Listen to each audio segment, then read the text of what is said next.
My fiancé's adoptive parents blamed me for his death and demanded my ring because I wasn't family. Now, they are begging to be a part of my baby's life, and I just laughed at them. This happened a few years ago. I had been with my fiancé for 15 years. We were both in a severe accident while I was driving. It wasn't my fault. Hit and run. Police never found who did it. I survived. He didn't. I grew up in an abusive household, and they had always been like a family to me before this. My boyfriend was their only son, adopted. After his death, they started hating me and treating me harshly. In the 2 months after the accident, they blamed me for his death. They constantly told me how I should have died instead of him. They made me give back the engagement ring. They made me give them all the things he ever gave me because I didn't deserve them. They made me give back all the money we saved. They told me they would sue me if I didn't. I asked them why they were doing this, and they told me it was because I wasn't family. They told me never to contact them again. I lost him, and I also lost people whom I had loved and considered to be my family. I was dealing with a lot of grief and survivor's guilt, and they weren't making it better. So I just did whatever they asked while I was trying to get a transfer to another city. Then I found out I was 8 weeks pregnant. My transfer came through at the right time,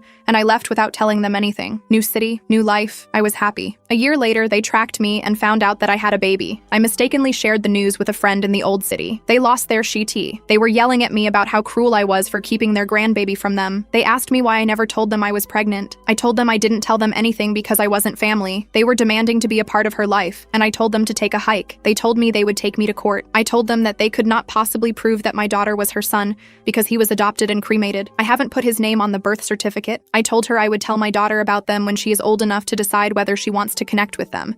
And until then, I will not let them into my life after how they behaved. Soon after, they changed their approach and started apologizing. They told me that since I am a parent, I must understand how they felt back then, and how I shouldn't hold on to things they said when they were in mourning. They told me how I must forgive them because they were family. I laughed and hung up. In the following year, they tried to contact me repeatedly, always giving excuses and never an actual apology. After that, I got a chance to go to another country, and I took it. I deleted all my social media. I changed my number and only shared it with people I trusted in the new city. I left, and they haven't been able to contact me since.